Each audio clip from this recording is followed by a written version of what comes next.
નમસ્કાર મિત્રો, ઘણા બધા દર્દી અમને પૂછતા હોય છે કે સાહેબ આ કેન્સરની અંદર લગભગ દર્દીઓમાં છેલ્લા સ્ટેજમાં આવે ત્યારે જ ખબર પડતી હોય છે, એવું કેમ? તો પહેલી વાત, આ વસ્તુ સંપૂર્ણ સાચી નથી. હવે સાધનો ઇમ્પ્રૂવ થયા, દર્દીની જાગૃતિ વધી, એ પછી શરૂઆતના સ્ટેજમાં બી અમુક લોકોમાં નિદાન થતું હોય છે, પરંતુ મોટાભાગના કેસમાં આ રોગ આગળ વધેલો હોય છે. એટલે એના કરતાં પહેલો પ્રશ્ન આપણને માઇન્ડમાં એ આવે કે એનો મતલબ એવો છે કે શરૂઆતના સ્ટેજમાં લોકોને ખબર જ નથી હોતી કે મને કેન્સર છે. મિત્રો, શરૂઆતના સ્ટેજમાં થોડા લક્ષણો તો હોય છે.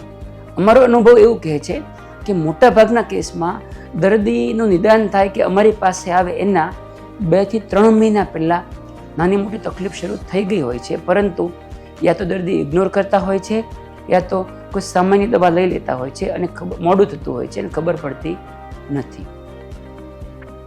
ઘણા ખરા કેસમાં એવું હોય કે કેન્સરની શરૂઆતના સ્ટેજના લક્ષણો છે તે કોઈ સામાન્ય બીમારી જેવા હોય, એટલે આપણે એવું માની લઈએ કે મને કોઈ મોટો પ્રોબ્લેમ નહીં હશે. દાખલા તરીકે ઝાડામાં લોહી પડવું, મોટા આંતરડાના કેન્સરની અંદર એક કોમન લક્ષણ હોય છે, પણ મોટાભાગના દર્દી એવું વિચારે મને મસાનો પ્રોબ્લેમ હશે કે ફિશર હશે એટલે ઝાડામાં લોહી પડતું હશે.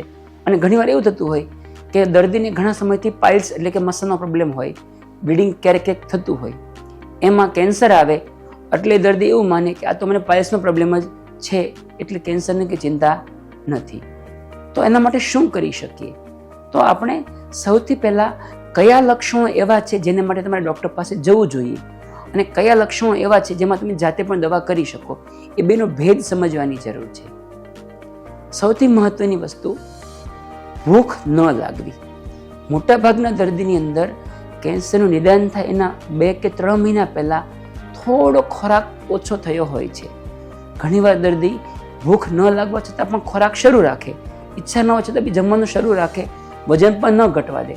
પરંતુ અમે એવું કહીએ કે જો 50 વર્ષની ઉંમર પછી કોઈ પણ કારણ વગર 15 દિવસથી વધારે ભૂખ ન લાગે, કોઈ ઇન્ફેક્શન ન હોય, શરદી ખાંસી જુખામ ન હોય, છતાં પણ ભૂખ ન લાગે, તમને ખોરાક લઈ શકવામાં તકલીફ ન પડે પણ જમવાની ઈચ્છા ન થાય, તો એવા કેસમાં એટલીસ્ટ ડૉક્ટર પાસે જઈ બેઝિક ચેકઅપ કરાવવું જોઈએ.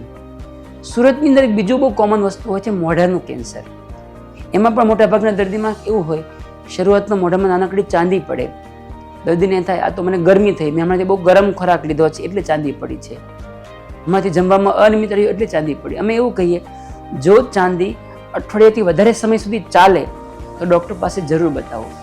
મોટાભાગના કેસમાં જો ડૉક્ટર તપાસ કરે તો એને સાદી ચાંદી અને કેન્સરની ચાંદી એનો ભેદ ખ્યાલ આવી જતો હોય છે. જરૂર પડે તો બાયોપ્સી પણ કરતા હોય છે. એટલે આવા કેસમાં સમયસર ડૉક્ટરને બતાવવું જરૂરી છે. એક ત્રીજું બહુ મહત્વનું, ખોરાક અટકીને જોવો. સુરતની અંદર માવા તમાકુને લઈને અન્નનળીનું કેન્સર બહુ જ કોમન હોય છે. એવા દર્દીમાં સૌથી પહેલું લક્ષણ ભૂખ ન લાગવું અને બીજું કોમન લક્ષણ ખોરાક અટકીને જોવો.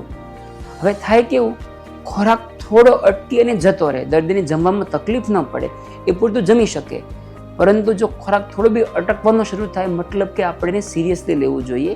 એ બધા કેસમાં કેન્સર હોય એ જરૂરી નથી, પણ કેન્સર નથી ને એ વસ્તુ કન્ફર્મ કરવી, ચેક કરવી જરૂરી છે. ત્રીજી વસ્તુ, ઝાડામાં લોહી પડવું. સુરતની અંદર મોટા આંતરડાના કેન્સર એ પાચન તંત્રના સૌથી કોમન કેન્સરમાંના એક છે અને મોટાભાગના કેસની અંદર જો નિદાન શરૂઆતના તબક્કામાં થાય તો મોટા આંતરડાના કેન્સરની અંદર સર્જરી અને કિમોથેરાપીના રિઝલ્ટ બહુ જ સારા આવતા હોય છે. એટલે શરૂઆતના સ્ટેજમાં નિદાન થવું જરૂરી છે. તો મોટા આંતરડાના કેન્સરમાં મોટાભાગના કેસમાં 2 લક્ષણો આવે. એક, ઝાડાની આદતમાં ફેરફાર થવો, વર્ષોથી 2 વખત લેટ્રિન જતા હોય, અચાનક 3 થી 4 વાર જવું પડે, અથવા તો થોડો સમય કબજિયાત રહે અને પછી થોડો સમય ખૂબ ઝાડા જેવું રહે, આ વારંવાર થયા કરતું હોય. અથવા તો ઝાડામાં ચિકાસ આવે કે લોહી પડે. જો વર્ષોથી આ તકલીફ રહેતી હોય તો લોહી પડવાની કે ચિકાસની પેટર્નમાં ફેરફાર થાય, અને જો ક્યારેય ન થઈ હોય અને નવી વસ્તુ શરૂઆત થઈ હોય, આ લક્ષણો જો 40 કે 50 વર્ષની ઉંમર પછી આવે તો ડૉક્ટરને બતાવવું જરૂરી છે. આ લક્ષણોથી ઘણી બધી વાર લોકોને શરૂઆતના સ્ટેજમાં નિદાન આવતું હોય છે. મિત્રો, મેં આ વસ્તુ માટે લેક્ચર શરૂ કરેલા ને પહેલાં 4 કે 5 લેક્ચર આપ્યા, એમાંથી કમસે કમ 7 થી 8 દર્દી એવું કહેવા આવેલા કે સર આ સાંભળી અમને ખ્યાલ આવ્યો કે ના, અમને પણ કેન્સરની શરૂઆત હોઈ શકે. મેં રિપોર્ટ કરાયો, જેમાં કેન્સર પકડાયેલા એમ.